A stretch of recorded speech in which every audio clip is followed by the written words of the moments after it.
Hello my dear student, welcome back your YouTube channel Priyam Shrivastava. एक बार आपके इस चैनल पे फिर से बहुत बहुत स्वागत है। और आज हम एसएससी एमटीएस 2023 के 100% आने वाले प्रश्नों के संग्रह को विस्तार पूर्वक जो है समझेंगे, क्योंकि अब जो है टाइम बहुत ही कम बचा है आप सभी लोगों के पास में। तो आप लोग कहीं ना कहीं बहुविकल्पीय प्रश्नों को अब जो है टाइम वेस्ट ना करते हुए लाइनर प्रश्नोत्तरी प्रश्नों को ज़्यादा इंपॉर्टेंस दें, बहुत ही महत्वपूर्ण होगा सभी लोगों के लिए। तो आइए वीडियो को शुरू करते हैं बिना कोई टाइम वेस्ट ना करते हुए, क्योंकि टाइम बहुत बहुमूल्य है। पहला क्वेश्चन है हमारा, चंडीगढ़ का रॉक गार्डन यानी शैल उद्यान किसने बनवाया था? तो ये क्वेश्चन जो है रिपीटेड क्वेश्चन है ऑल एग्जाम, ठीक है। एसएससी एमटीएस परफेक्टली बात नहीं कर रहा, ऑल एग्जाम की बात कर रहा हूँ।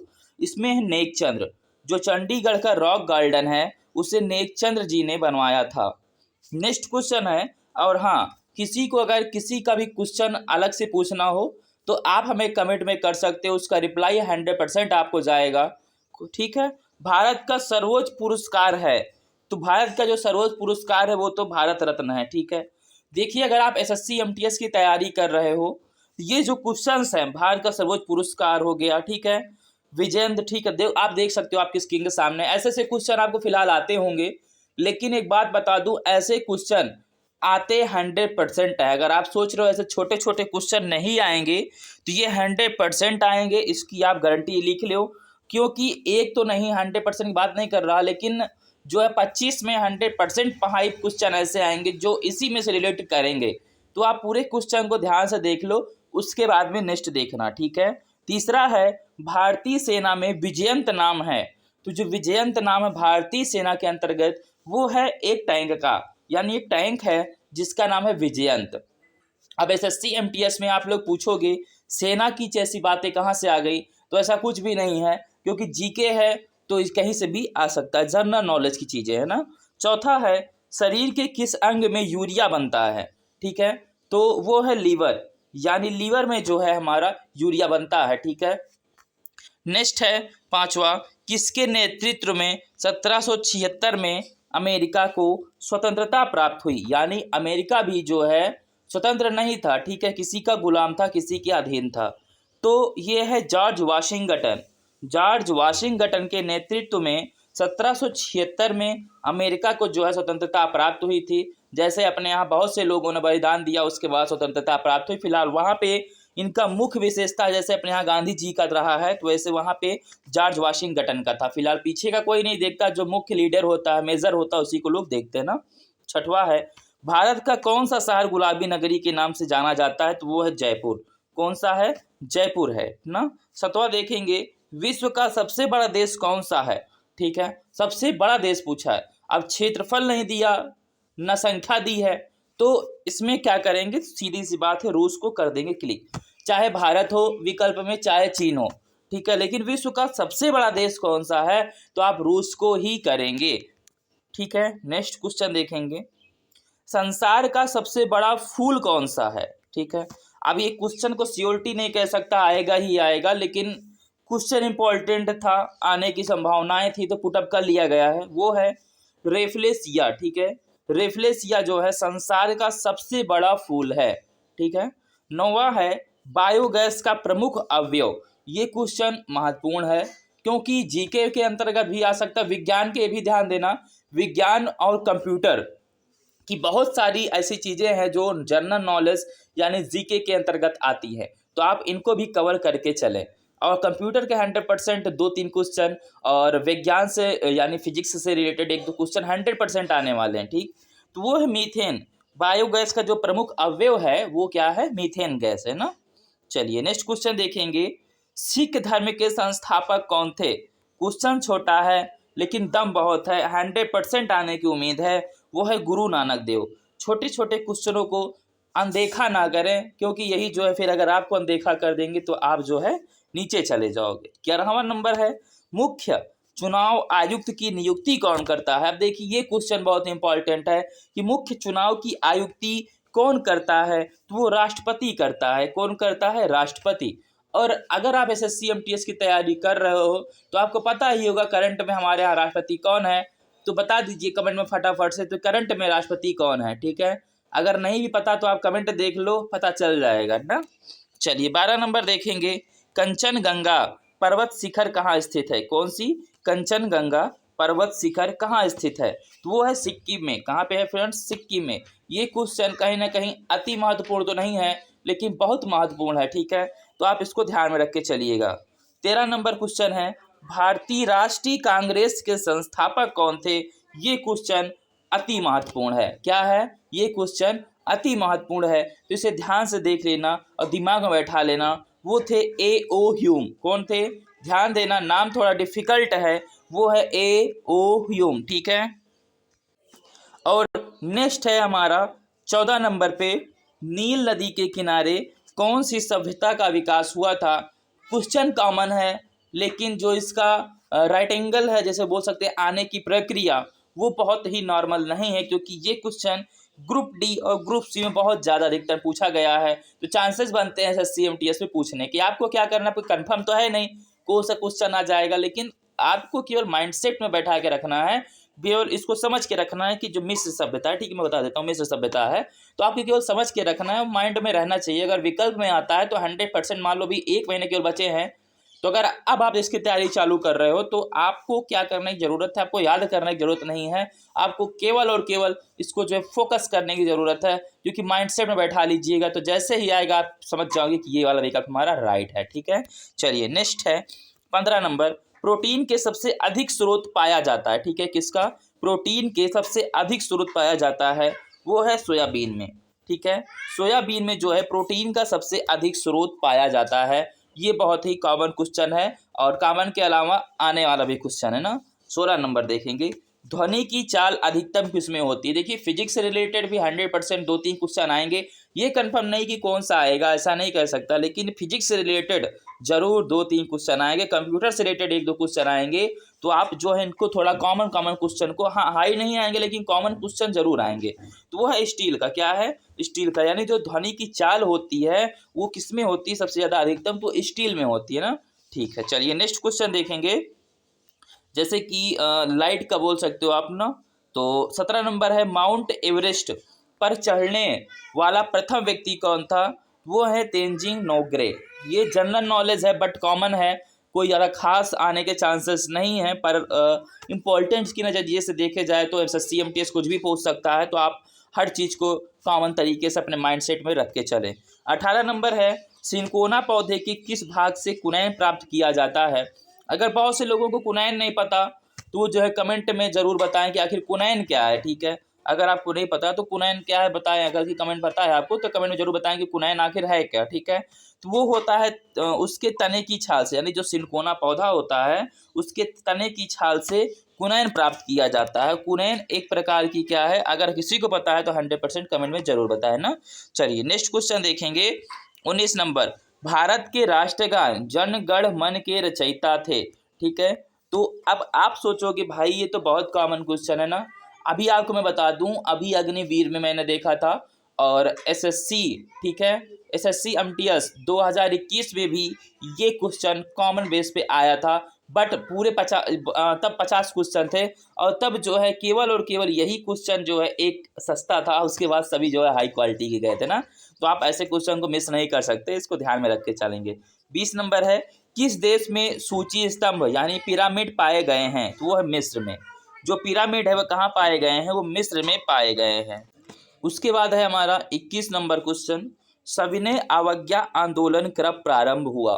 देखो क्वेश्चंस नॉर्मल्स हैं लेकिन आने की संभावनाएं बहुत ज़्यादा इनकी। तो मैंने कहा कि अगर आप मेरे इस सेशन को पूरा कंप्लीट कर लेते हो तो आपके 5 क्वेश्चन कहीं नहीं गए हैं, इसी के अंतर्गत आ जाएंगे। मैं आपको बार बार श्योरिटी दे रहा हूँ, 5 क्वेश्चन इसी में से जनरल नॉलेज के अंतर्गत आ जाएंगे, जीके के अंतर्गत। और जो रीजनिंग की बात है तो उसका भी क्वेश्चन आपको हम प्रोवाइड करेंगे। इंग्लिश का नहीं करने वाले, मैथमेटिक्स का भी करेंगे। इंग्लिश को हम नहीं करेंगे क्योंकि हमारे पास इंग्लिश को समझाने के कुछ असिस्ट की ज़रूरत पड़ती है, फिलहाल वो असिस्ट हमारे पास अवेलेबल नहीं है, तो इसके लिए बहुत बहुत खेद है और सॉरी है। तो 21 नंबर का राइट है हमारा 1942 ईस्वी में जो सविनय अवज्ञा आंदोलन का प्रारंभ हुआ था वो 1942 ईस्वी में हुआ था। 22 नंबर है, बृहस्पति के कितने चंद्रमा हैं? देखिए ये क्वेश्चन फंसाने वाले क्वेश्चंस हैं और ये क्वेश्चन 100% एसएससी एमटीएस देते हैं। मान लो ऐसे क्वेश्चन सेम टू सेम तो नहीं रहेगा, ये मैं यकीन से कह सकता हूँ, लेकिन ऐसे क्वेश्चन को रिपीट करने का तरीका उनका यही रहेगा, इससे रिलेट नहीं करेगा लेकिन दूसरे में रहेगा, बट क्वेश्चन ऐसे ही घुमाया फिराया रहेगा जैसे कि आप फंस जाओ। जैसे आपको पता है पृथ्वी का चंद्रमा कितना है? एक है ना। तो अब आप सोचोगे कि बृहस्पति का चंद्रमा कितना होगा? भाई एक ही होगा। अब विकल्प में आपको एक 100% जरूर दिखेगा। अब उसके बाद 1 2 3 4 5 6 16 ऐसे कुछ भी रहे, तो अब आप उसमें एक पे ही टिक करोगे, क्योंकि जैसे यहाँ पे एक चंद्रमा तो बृहस्पति पे एक चंद्रमा होगा, पर ऐसा नहीं है। बृहस्पति के कितने चंद्रमा हैं? तो बृहस्पति के 16 चंद्रमा हैं। इस चीज़ों को ध्यान देना है। और ये कॉमन क्वेश्चन है, लेकिन कॉमन क्वेश्चन तो है, लेकिन आप देख सकते हो कैसे कैसे इसमें डिफिकल्ट है सोचने में। अगर आप उस टाइम पेपर पे बैठोगे तो आपका माइंडसेट वर्क नहीं करेगा। तो आपको इन क्वेश्चनों को ज़्यादा अटेंशन करके ध्यान में रखना है अपने माइंडसेट में, कि अगर बृहस्पति के बारे में पूछेगा तो उसके चंद्रमा 16 होते हैं। बस इतने कवर करना, ज़्यादा याद करने की जरूरत नहीं है ना। 23 नंबर है, परमाणु घड़ी किस प्रभाव के अंतर्गत कार्य करती है? तो जो परमाणु घड़ी है, अब आप परमाणु घड़ी का अंदाजा इससे लगा सकते हो, जैसे हाइड्रोजन या समझ लो जो गैस के निर्माण से जो घड़ियां बनाई जाती हैं, उसे हम परमाणु घड़ी के प्रभाव से अंतर्गत कार्य करती है, परमाणु घड़ी भी कह सकते हैं, ठीक है। तो वो है पीजो इलेक्ट्रिक प्रभाव, ठीक है। यानी जो परमाणु घड़ी किस प्रभाव के अंतर्गत कार्य करती है, वो है पीजो इलेक्ट्रिक प्रभाव के कारण परमाणु घड़ी कार्य करती है। अब परमाणु घड़ी का तात्पर्य एक घड़ी से भी है, लेकिन जो एक आप बोल सकते हो जो बम आपने देखा होगा जिसमें बम होते हैं, ठीक है, या आप कुछ भी समझ सकते हो जैसे लगाए जाते हैं कहीं फटने के लिए ना, बम ब्लास्ट के लिए, तो वहाँ पे जो घड़ी का इस्तेमाल किया जाता है वो परमाणु घड़ी कहलाते हैं। जो टिक टिक बोलती रहती है वो परमाणु घड़ी होती है, जो पीजो इलेक्ट्रिक के प्रभाव से कार्य करती है। आप इसे से समझ सकते हो, नहीं तो आप सोचो कि जो घड़ी बताती है टाइम, वैसा तो ऐसा नहीं है। जो बम का टाइम बताती है दगने का, वो है, ठीक है, पीजो इलेक्ट्रिक के प्रभाव से कार्य करती है। 24 नंबर है, 1 घंटे में पृथ्वी कितने देशांतर घूमती है? अब कितने देशांतर घूमती है तो मैं बता दे रहा हूँ, 15 अंश है ना। लेकिन अब आप ये बताओ कि आखिर देशांतर होता क्या है? बहुत से लोग एसएससी एमटीएस देने तो जा रहे हो ना, अभी तक छोटे छोटे क्वेश्चन आप कवर कर लिए, लेकिन ऐसे मैंने क्वेश्चन बता रहा हूँ तो आपको इस क्वेश्चन को भी कवर करना, साथ में प्रश्न को भी कवर करना है कि आखिर देशांतर क्या है। अगर आपसे पूछ लेता है, अब क्योंकि हर बार क्वेश्चन लोग जो है रिपीटेड करते चले जा रहे हैं, उसी हिसाब से एसएससी एमटीएस भी लोगों को छाटने के लिए उसी प्रकार से जो है क्वेश्चनों को पुटअप जो आपके सामने पुट करता है कि लो भाई देशांतर क्या है। अब आपको पता था पृथ्वी का कितने देशांतर है, लेकिन उसने पूछ लिया देशांतर है क्या। अब विकल्प दे दिया। अगर किसी को पता है कमेंट में जरूर बताओ, नहीं तो अगले वीडियो में बताऊंगा, नहीं तो आपको हमारे कम्युनिटी टैग में मिल जाएगा, ठीक है, उस पर आपको 100% मिल जाएगा कि देशांतर क्या है। चलिए 25 नंबर देखेंगे, कौन सा राज्य भारत के वृहद प्रायद्वीपीय पठार का भाग नहीं है? कौन सा राज्य भारत के वृहद प्रायद्वीपीय पठार का भाग नहीं है? अब वृहद पता ही नहीं होगा, वृहद माने बहुत बड़ा, प्रायद्वीप पठार का भाग नहीं है, तो वो है मध्य प्रदेश, ठीक है। यानी जो मध्य प्रदेश है बहुत बड़ा प्रायद्वीपीय पठार नहीं है, ठीक है, ये पूछा गया है। भारत का कौन सा राज्य है जो वृहद माने, अब लोग कंफ्यूज प्रश्नों में ही हो जाता है, तो वृहद माने होता है बहुत बड़ा, ठीक है, वृहद प्रायद्वीपीय, तो बहुत बड़ा प्रायद्वीपीय पठार का भाग नहीं है, तो वो है मध्य प्रदेश। बहुत ही थोड़ी मात्रा में यहाँ पठारी क्षेत्र पाए जाते हैं, थोड़ी मात्रा में, अधिक भी हो सकते लेकिन बहुत अधिक नहीं है, यानी वृहद मात्रा में नहीं है। 26 नंबर है, पृथ्वी के नजदीक वायुमंडलीय का सबसे निचली परत है, यानी जो पृथ्वी है उसका जो सबसे निचला परत है वो कौन सा है? तो वो है हमारा क्षोभ मंडल। अब ये बताओ पृथ्वी का नजदीक सबसे ऊपरी परत कौन सा है? नजदीक तो सबको पता है क्षोभ मंडल, लेकिन इसकी खासियत यही है कि जो आप याद करोगे वो नहीं देगा, तो आप वो करो, आप जो याद कर रहे हो उसको भी करो, जो याद नहीं करना चाहते उसको भी करो, तब जाके आप कहीं ना कहीं एसएससी एमटीएस में सफलता पा पाएंगे इस बार। तो अगर क्षोभ मंडल आपको पता ही है, तो आप अगर सोच रहे हो कि मुझे क्षोभ मंडल पता है, तो ऐसा नहीं है। तो आप क्षोभ मंडल पता है, लेकिन अब आपको क्या करना है कि आपको सबसे ऊपरी परत पता करनी है। जैसे निचली परत तो क्षोभ मंडल, लेकिन आपको उसका अपोजिट साइड भी, यानी जो राइट साइड है अपोजिट साइड, दोनों को भी याद करके चलना है। तो ऊपरी परत क्या है नहीं पता, कमेंट में करना, ठीक है, कि नहीं पता। अगर पता है फिर भी करना, नहीं तो कम्युनिटी में 100% ये सब क्वेश्चनों का जवाब आपको कम्युनिटी गाइडलाइन में मिल जाएगा। तो चैनल पे नए हो तो जरूर सब्सक्राइब करके रखो, क्योंकि बहुत महत्वपूर्ण चैनल होने वाला है एसएससी एमटीएस के लिए ये चैनल, जिसका नाम है प्रियम श्रीवास्तव। ठीक है, 27 नंबर देखेंगे। नाम तो ये जो है एक कोई बात नहीं नाम के अलावा, ठीक है, लेकिन जो नाम है इसमें SWPS था फिलहाल। हाँ, अभी इसका जो नाम है मैं चेंज करने वाला हूँ, यानी SWPS स्टडी विद प्रियम श्रीवास्तव। ठीक है, तो आप सभी लोग मेरे चैनल को जरूर सब्सक्राइब कर लो अगर आप SSC MTS में निकालने में अपनी रुचि रखते हैं दोनों। सॉरी, थोड़ा मिस्टेक हो गया। नेक्स्ट क्वेश्चन है हमारा 27 नंबर। ए मेरे वतन के लोगों देशभक्ति किसने लिखा है? तो इसे प्रदीप सिंह जी ने लिखा है। कोई वो बड़ी क्वेश्चन नहीं है, बट अच्छा क्वेश्चन था, इसकी वजह से पुटअप कर लिया गया है कि ये मेरे वतन के लोगों देशभक्ति गीत किसने लिखा? तो प्रदीप जी ने लिखा है ना। नेक्स्ट क्वेश्चन 28 नंबर पे है कि महाराष्ट्र के प्रथम मुख्यमंत्री कौन थे? तो महाराष्ट्र के जो प्रथम मुख्यमंत्री हैं वो हैं YB चौहान। YB चौहान जो है महाराष्ट्र के प्रथम मुख्यमंत्री थे। ठीक, नेक्स्ट क्वेश्चन 29 नंबर। और हाँ, याद रखना जैसे पूछा गया है महाराष्ट्र के प्रथम मुख्यमंत्री कौन थे, 100% नहीं आने वाला है इस बार। परेशान मत होइएगा कि आपको मुख्यमंत्री के नाम याद करना, ऐसा नहीं है। करंट के याद कर सकते हो। ठीक है, करंट में आ सकता है कि यहाँ के मुख्यमंत्री कौन है, लेकिन अगर आप पूछोगे कि पहले कौन थे दूसरे कौन थे, तो SSC MTS ऐसा नहीं पूछेगा, क्योंकि रोज जो लोग हैं बहुत अलग अलग राज्यों से बिलोंग करते हैं, तो अपने खास तौर पे अपने राज्यों का ही याद रखने में दिक्कत होती है। तो ऐसा क्वेश्चन पुटअप ही नहीं करेगा जो कि एक नज़रिए से गलत हो। ऐसा क्वेश्चन पुटअप करेगा जो कि रिलेट करेगा आपकी स्टडी पॉइंट से और अलग तरीके से भी पुटअप करेगा। तो 29 नंबर है हमारा, इसको थोड़ा ये हटा देते हैं। 29 नंबर है प्रसिद्ध सिलोत्क्रीण पत्थर काट कर बनाया गया कैलाश मंदिर कहाँ स्थित है? यानी जो प्रसिद्ध सिलोत्क्रीण पत्थर होता है ना, तो एक सिलोत्क्रीण पत्थर होता है जो बहुत प्रसिद्ध होता है और बहुत ही भारी कीमत इसकी होती है पत्थरों के अंतर्गत। तो ये जो है एलोरा में, यानी जिसे हम एलोरा की गुफाएं भी बोलते हैं, तो एलोरा में जो है कैलाश मंदिर बनाया गया है। इसको काट करके सिलोत्क्रीण पत्थर को काट करके कैलाश मंदिर एलोरा में बनाया गया है।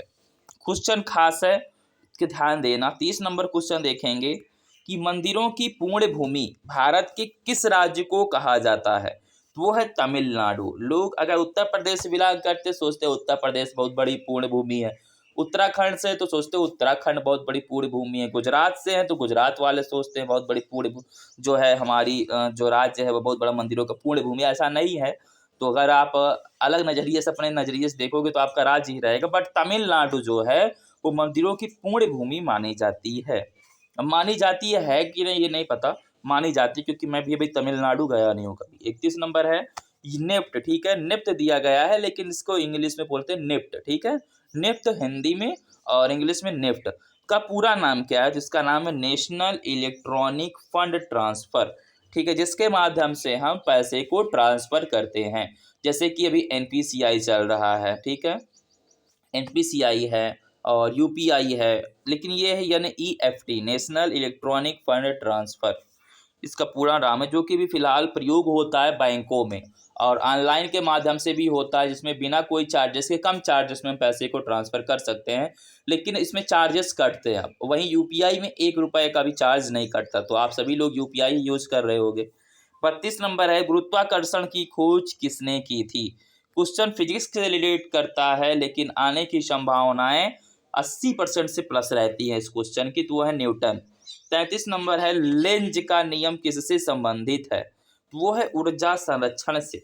आप फिजिक्स के कुछ क्वेश्चन है इसको भी मन में रख लेना या माइंडसेट में रख लेना, क्योंकि ये भी बहुत ज़्यादा महत्वपूर्ण करते हैं। तो ऊर्जा संरक्षण का जो है लेंज का नियम किसको प्रदर्शित करता है, किसको दर्शाता है, किससे संबंधित है, ऐसा कुछ भी पूछ सकता है। तो वो है ऊर्जा के संरक्षण से, यानी बिजली जो है आप समझ सकते हो, इलेक्ट्रिक कुछ भी ऊर्जा कोई से भी हो, घर्षण ऊर्जा, बल ऊर्जा, उसको संयंत्रित करने में, जैसे कि आप समझ सकते हो इन्वर्टर होता है सभी घरों में ना, इन्वर्टर होता है, बैटरी होते हैं, तो ये क्या होते हैं, ये ऊर्जा को संरक्षण करते हैं, उसके बाद हमें प्रदान करते हैं फिक्स से इलेक्ट्रिक को। आप इलेक्ट्रिक मान लो चाहे ऊर्जा मान लो, दोनों एक ही चीज़ है। तो ऊर्जा को संरक्षण करने के नियम को ही लेंज का नियम संबंधित कहा जाता है। तो लेंज के नियम से ही इन्वर्टर और बैटरी को अपने यहाँ बनाया गया है। ठीक है, ऊर्जा संरक्षण के नियम के अनुसार। 34 नंबर है भारत का सबसे पुराना संयुक्त स्टॉक बैंक कौन सा है? तो वो है इलाहाबाद बैंक। ठीक है, कौन सा? इलाहाबाद बैंक। लेकिन अब ध्यान देना, इलाहाबाद बैंक इंडियन बैंक में कन्वर्ट हो चुका है। किसमें? इंडियन बैंक में। अब भारत का सबसे पुराना बैंक संयुक्त स्टॉक बैंक जो इलाहाबाद बैंक था, अब वो इंडियन बैंक में कन्वर्ट हो चुका है। अगर आप करंट की बात करना तो बैंक के जो नाम चेंजेस हुए हैं उनको भी आप ध्यान में रख लेना, क्योंकि वो भी बहुत महत्वपूर्ण रहने वाले हैं एसएससी एमटीएस के इस पेपर में। 35 नंबर है, भारतीय मानक का समय आधारित है, तो वो है 80 अंश से 30 डिग्री पूर्व देशांतर पर। ठीक है, भारतीय मानक समय आधारित है। ठीक है, तो वो है 80 अंश से 30 डिग्री पूर्व देशांतर पर। नेक्स्ट क्वेश्चन 36 नंबर है, स्वतंत्र भारत के प्रथम भारतीय गवर्नर जनरल थे, तो वो है सी राजगोपालचारी। जो भारत जो है आज़ाद हुआ था, यानी भारत के प्रथम भारतीय गवर्नर जनरल स्वतंत्र भारत के। अगर स्वतंत्र भारत नहीं पूछता है तब पूछता है भारत का प्रथम गवर्नर जनरल कौन था। अब किसी को पता हो तो जरूर बताना, एसएससी एमटीएस वालों। आपसे क्वेश्चन है कि अगर आपको पता है कि जो भारत का सर्वप्रथम गवर्नर जनरल कौन था तो आप कमेंट में ज़रूर बताओ, नहीं तो उसमें तो कमेंट्री टैब पे मिलेगा ही। ठीक है, पर जो अभी स्वतंत्रता के बाद में थे प्रथम भारतीय गवर्नर जनरल, तो सी राजगोपालचारी जी थे। और बिना स्वतंत्रता के, यानी भारत के प्रथम गवर्नर जनरल, स्वतंत्रता शब्द को हटा करके भारत के प्रथम गवर्नर जनरल कौन थे, इसको बताना है तो कमेंट में ज़रूर बताना। ये वीडियो यहीं समाप्त होती है। क्वेश्चन नेक्स्ट हम आपको प्रोवाइड करेंगे बहुत जल्द, तो अगर चैनल पर नए हो जरूर सब्सक्राइब करो। कम्युनिटी टाइप पे जितने क्वेश्चन आते हैं उसके वोट जरूर करिएगा, क्योंकि वहाँ से स्किल आपकी बहुत ज़्यादा डेवलपमेंट हो जाती है। आशा करते हैं वीडियो अच्छी लगी, चैनल पर नए हो जरूर सब्सक्राइब कर लो। मिलते हैं नेक्स्ट वीडियो, तक तो जय हिंद, जय भारत, वंदे मातरम।